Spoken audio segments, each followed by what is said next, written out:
Dans cette vidéo, nous allons présenter la théorie quantitative de la monnaie. La demande de monnaie émane des agents, que ce soit les entreprises, les ménages ou bien l'État. Ils utilisent cette monnaie uniquement pour un motif de transaction. On pourrait effectivement me dire que oui, les ménages ne consomment pas tout, ils épargnent, donc ils se protègent pour l'avenir, blablabla. Cependant, il ne faut pas oublier que toute l'épargne dans la théorie classique est utilisée sur le marché des fonds prêtables. Toute l'épargne est prêtée. Il n'y a pas de thésaurisation, donc quand ils épargnent, ils ne se protègent pas. Il n'y a bien qu'une fonction, qu'un motif de transaction.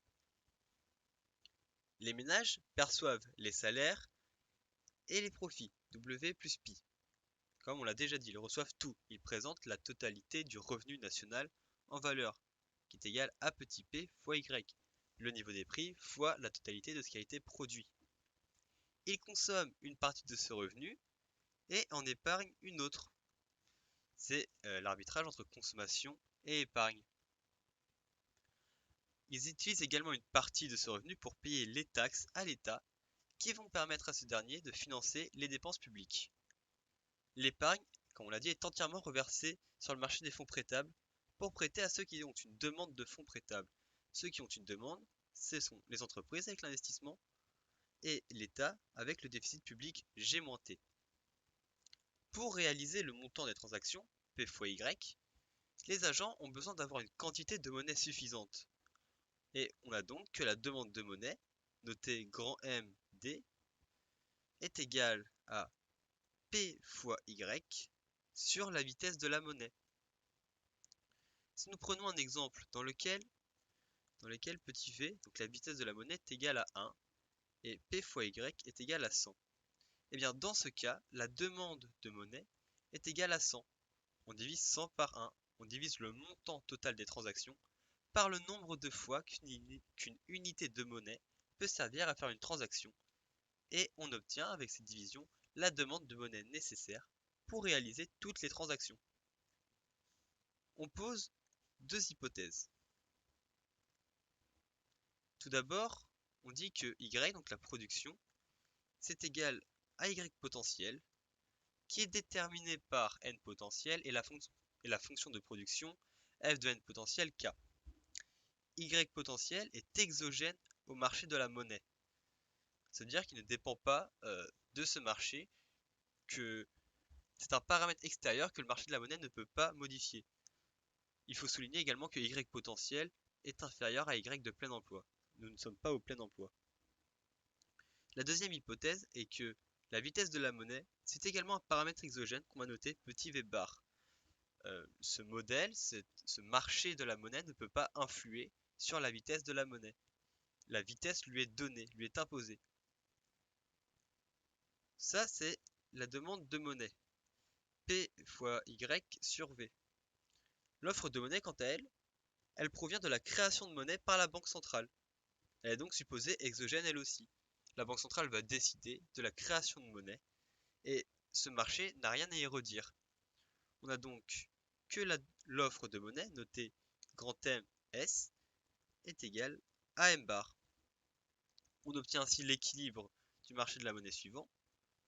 L'offre de monnaie est égale à la demande de monnaie. On a donc M bar qui est égal à petit p fois Y pot sur V. On remarque que M est endogène, que l'offre de monnaie est endogène, que la quantité de monnaie est endogène, que la vitesse de monnaie est endogène, et que Y potentiel, la richesse du pays, est endogène. Exogène, pardon. Tout est exogène, M est exogène, V est exogène, Y potentiel est exogène. Il n'y a donc que P qui est endogène, il n'y a que P qui va varier pour compenser une baisse ou une hausse exogène d'un des autres facteurs. Le marché de la monnaie s'ajuste par l'ajustement endogène de P. C'est-à-dire que pour V donné, P s'ajuste pour que la monnaie disponible dans l'économie M permette de réaliser les échanges P fois Y potentiel. On obtient donc que le prix c'est égal à M fois V sur Y pot. Imaginons que l'on produise 100 voitures, que la vitesse de la circulation de la monnaie est de 1, donc on a Y pot qui est égal à 100, V qui est égal à 1. Si la Banque centrale décide de m bar égale 100, et bien alors le prix sera égal à 1. On aura m fois 1 sur y potentiel, ça fera 100 fois 1 sur 100, ça fera 1, le prix ça vient égal à 1. En revanche, si la banque centrale décide une quantité de monnaie égale à 120, et bien alors on aura un prix qui sera égal à 1,20 euros. On voit donc que plus m que quand m augmente, et bien p augmente aussi. Plus m est élevé, plus p va être élevé. Mais pourquoi? Eh bien parce que si m augmente, les agents disposent de plus de monnaie. Dans le premier cas, ils disposaient de 100 euros et dans le deuxième cas, ils en disposent de 120. Ils veulent donc acheter plus de biens avec ce supplément d'argent. Or, comme on l'a dit, l'offre reste inchangée. Y potentiel n'a pas changé dans les deux cas. Y potentiel est toujours égal à 100, puisque c'est un élément exogène. Le marché de la monnaie n'influe pas sur le marché des biens. Ainsi, les prix vont augmenter, car la demande a augmenté tandis que l'offre n'a pas changé. On a donc la relation suivante. Quand M est faible, eh bien P est faible. Et à l'inverse, quand M est fort, eh bien P est fort aussi. Ainsi, donc, selon cette théorie, si on veut limiter l'inflation, il ne faut pas mettre trop de monnaie en circulation. Trop de monnaie fait apparaître beaucoup d'inflation. Lorsque l'on compare le rythme de création monétaire à la croissance économique en pourcentage, on obtient les relations suivantes. Le rythme de création monétaire, c'est-à-dire M, donc la masse monétaire chapeau, puisqu'on parle en pourcentage, qui est égal à Y chapeau potentiel, la croissance économique en pourcentage, eh bien, si c'est égal, le prix reste inchangé. L'inflation est égale à 0. A l'inverse, quand ce rythme de création de la monnaie est supérieur à la croissance économique, eh bien, on a une inflation qui est supérieure à 0. C'est une inflation d'origine monétaire. On a créé trop de monnaie par rapport à ce qui est produit. Et si jamais c'est inférieur, le rythme de création monétaire est inférieur à la croissance du pays, eh bien on a une déflation. L'inflation est inférieure à 0. C'est une déflation et on a déjà montré que la déflation était néfaste pour l'économie. Ces relations, ça forme la théorie quantitative de la monnaie. L'identité MV égale P fois Y est préservée par l'ajustement de P. Une augmentation de M entraîne donc une augmentation de P. P va devoir s'ajuster pour compenser l'augmentation de M, qui est exogène. La conclusion de cette théorie est de dire que la monnaie est neutre. C'est très important. La monnaie, pour les classiques, est censée être neutre. C'est-à-dire que la création monétaire n'a aucun impact ni sur Y pot, ni sur N pot, ni sur le chômage. Ça ne joue ni sur la production, ni sur l'emploi, ni sur le chômage. La création monétaire affecte uniquement le niveau des prix et l'inflation, et cela n'a aucun impact sur la sphère réelle. L'emploi, le chômage, la production, le taux d'intérêt, la consommation, l'investissement, l'épargne, etc., etc., ça n'est pas affecté par la création de monnaie. Il est donc, selon cette théorie, absolument inutile de faire des politiques monétaristes comme le préconisent les keynésiens, puisqu'elle ne permet pas de relancer l'activité et de lutter contre le chômage, puisque ça n'a aucun effet sur la production ou sur le chômage. La seule conséquence d'une politique monétariste, c'est de faire monter l'inflation. On pourrait dire, avec notre petit modèle, que puisque la monnaie est neutre, eh bien, la création monétaire et l'inflation, ça devrait être indifférent aux classiques. Les classiques devraient n'en avoir rien à faire qu'il y ait de l'inflation ou pas. Qu'il y ait une politique monétariste ou pas, de l'inflation ou pas, ça change rien de toute façon sur Y, sur U, sur N, ça ne change rien. Et, sauf que ça c'est le défaut de notre petit modèle, il est un peu trop simpliste. C'est-à-dire que les, les théoriciens classiques, les auteurs classiques utilisent quand même des modèles légèrement plus compliqués, hein, c'est le cas de le dire, et pour eux, c'est un fléau. L'inflation est un fléau contre lequel il faut lutter. Ils jugent l'inflation néfaste. Et on va voir cela pourquoi tout de suite. Déjà, premièrement, parce que l'inflation perturbe les décisions de production. En effet, les prix vont varier à des rythmes différents. Certains vont aller plus vite que l'inflation moyenne et d'autres plus lentement. Par exemple, le prix des voitures va peut-être augmenter de 10%, l'inflation sera de 5% et le prix des pommes va augmenter de 1%. Les prix évoluent différemment. Ainsi, les agents ne savent donc jamais très bien comment évoluent les prix relatifs. Quand il y a beaucoup d'inflation, les prix évoluent très vite, mais de manière désordonnée et presque incohérente parfois. Cela perturbe la décision des agents, car ils ne connaissent pas réellement les prix, ils ne maximisent donc pas leur utilité ou leur profit. Puisqu'on rappelle que dans les modèles qu'on a vus, que ce soit en microéconomie ou macroéconomie, les prix sont donnés et sont plus ou moins fixes, on connaît les prix. Or, si on ne sait pas comment vont évoluer les prix, puisqu'ils peuvent varier, un jour ça peut être les ordinateurs qui valent plus cher que les, qui augmente plus, dont le prix augmente plus vite que les voitures, il faut donc produire les ordinateurs. Mais ensuite, le lendemain, eh bien, ce sont les voitures dont le prix augmente plus vite que l'ordinateur. On ne sait pas. On a donc des mauvaises informations. Friedman résume cela en disant que les informations émanant du système des prix sont brouillées par le vacarme ambiant engendré par l'inflation. On pourrait dire que c'est comme si on est en cours, qu'on essaye d'écouter les informations données par le prof, mais qu'il y a un bordel pas possible à côté, et donc on n'arrive rien à comprendre. Et bien le bordel à côté, c'est l'inflation.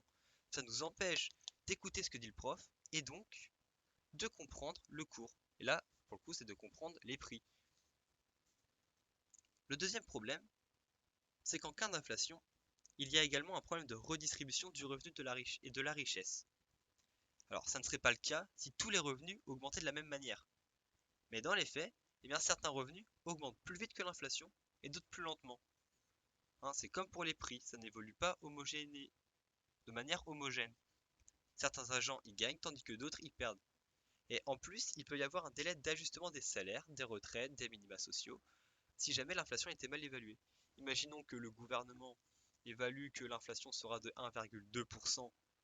Il va donc changer les salaires par exemple des fonctionnaires de 1,2%, il les augmenter d'1,2% pour combler cette inflation. Or, dans les faits, l'inflation va être à 2%. Il y a donc un écart entre l'inflation et l'augmentation des salaires. C'est pas bon. Voilà, il y a une perte carrément d'argent au final parce qu'on a mal évalué, parce que ça n'a pas bien été évalué. Le troisième problème concerne les emprunts. On rappelle que les agents ne sont pas victimes d'illusions monétaires, ils raisonnent donc avec un taux d'intérêt réel petit r. Petit r, le taux d'intérêt réel, correspond au taux d'intérêt nominal petit i, donc celui qui est marqué sur le contrat, moins le taux d'inflation P chapeau. Imaginons que les parties à l'emprunt se mettent d'accord pour un taux d'intérêt réel égal à 5%. Eh bien, si jamais on a un taux d'inflation à 0%, eh bien on aura i qui est égal à 5% aussi. Si jamais le taux d'inflation passe à 6%, si jamais P chapeau égale 6%, eh bien il faut que le taux d'inflation soit égal à 11% pour conserver R à 5%. Puisqu'on aura R égal à I moins P, ça nous fera 5% est égal à I moins 6%. I est égal à 11. Donc on voit avec cette situation que si I est parfaitement variable, il n'y a aucun problème. Cependant, en général, I est fixé et ne change pas. Il est fixé sur le contrat, il ne va pas changer. Ainsi, en cas d'inflation, les revenus de l'emprunteur augmentent, puisque les entreprises vendent leurs biens à un prix plus élevé, puisque P a augmenté, et donc les profits vont augmenter, les revenus vont donc augmenter, et donc l'emprunteur va avoir un revenu plus élevé. Ainsi, le poids de l'intérêt dans son revenu va baisser. Il y aura toujours le même montant à payer, mais cependant, entre payer 100 euros quand on possède 1000 euros de salaire, ça fait quand même mal, et payer 100 euros quand on possède 10 000 euros de salaire, c'est pas le même poids. Et bien là, c'est la même chose. Le poids dans son revenu va baisser, donc il est avantagé. En revanche, pour le créancier, les intérêts qu'il va percevoir, ça va être les mêmes, ça va être toujours les mêmes, cependant, ils vont subir une baisse du pouvoir d'achat à cause de l'inflation. Le prix des biens ayant augmenté, il pourra consommer moins maintenant, avec les intérêts qu'il a perçus, que ce qu'il aurait pu consommer avant, avec les mêmes intérêts. Il pourra acheter moins maintenant. On voit donc que l'inflation favorise les emprunteurs et défavorise les créanciers. Un autre problème est la baisse de valeur de certains actifs tels que la monnaie. En cas d'inflation, on peut acheter moins qu'avant avec la même quantité de monnaie. Notre patrimoine s'est donc appauvri. Simple, efficace. Pour les classiques, dernier point, pour que la monnaie soit neutre, il faut que les gens aient confiance en cette monnaie. Hein, la monnaie fiduciaire notamment. Quand cette confiance n'est plus présente, la monnaie n'est plus neutre. On va voir pourquoi. Bien, si l'inflation est élevée, si jamais les chapeaux est élevé, eh bien, on veut se débarrasser de notre monnaie. Parce qu'on sait que dans peu de temps, elle ne vaudra plus rien ou elle vaudra moins. Hein. C'est-à-dire qu'avant, on pouvait acheter 10 baguettes avec notre argent et après, on ne pourra en acheter que 8. Eh bien, on va préférer acheter 10 baguettes maintenant plutôt que 8 après. Ça paraît logique. On va essayer de se débarrasser de notre monnaie. Eh bien, cet remplacement, ça fait augmenter le nombre de transactions. Or, qui dit augmenter le nombre de transactions, dit augmenter la vitesse de la monnaie, petit v. Or, si cette vitesse de transaction augmente, il faut bien conserver l'égalité mv égale py. P étant la seule variable qui peut bouger, le prix va donc augmenter de l'inflation. Et donc, si les prix augmentent, eh bien, de l'inflation. Et puisqu'on a vu qu'avec de l'inflation, plus tard on pourra consommer moins, on va encore se dépêcher euh, de dégager notre monnaie, de se débarrasser de notre monnaie pour pouvoir éviter une perte de pouvoir d'achat. Donc on augmente encore les transactions, on augmente encore V. Et voilà, ça continue comme ça, c'est l'effet patate chaude ou bombe, hein, comme vous voulez. Chacun a la bombe dans sa main, il essaye de la repasser à son voisin le plus vite possible, et dès qu'il en a, il la balance, parce qu'on ne veut pas garder, parce qu'il y a trop de pertes de pouvoir d'achat. C'est ce qu'on appelle l'hyperinflation. On essaie de se débarrasser de notre monnaie, ça fait une boucle infernale dont on n'arrive pas vraiment à sortir. Et les pays dans ces cas-là doivent utiliser des monnaies étrangères telles que le dollar ou faire du troc parce que le coût d'utilisation est trop élevé. Une baguette, si vous devez sortir avec 1 million d'euros pour acheter une baguette, bon ça va vite commencer à devenir un peu pesant quoi. L'exemple parfait, c'est l'Allemagne en 1923 qui avait un taux d'inflation de, non pas 6%, pas 1000%, non, un taux de 3 250 000%. C'est-à-dire que une année, la baguette valait 1 Deutschmark, et bien l'année d'après, ça valait 3 250 000 Deutschmark. Ça fait quand même beaucoup comme augmentation.